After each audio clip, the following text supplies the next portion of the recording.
আজকের দিনটি ছিল মনসা পুজোর দিন। তোমাদের সাথে একটা ছোট্ট মিনি ব্লগ শেয়ার করছি। আজকে সকাল থেকে প্রচুর কাজ করেছি, অনেক জিনিসপত্র কাচাকুচো ছিল, আজকে ভাদ্র মাসের লাস্ট, তো সেই জন্যই। আর সকাল সকাল কাজবাজ সেরে স্নান সেরে চলে এসেছি দুধ কলা দিতে। তো চলো মিনি ব্লগটা দেখতে থাকো, ভালো লাগলে লাইক করো।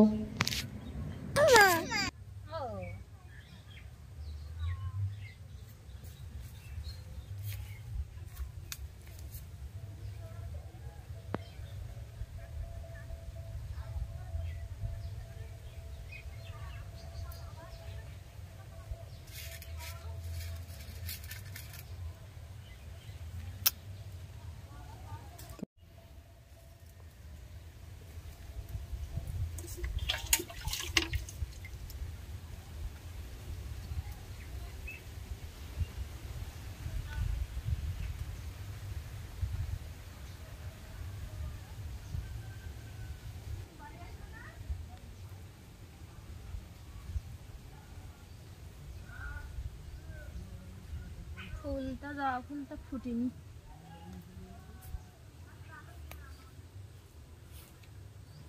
জবা ফুল সাদা ফুল জবা ফুল গাছ তো সে জবা ফুলই দিতে হয়।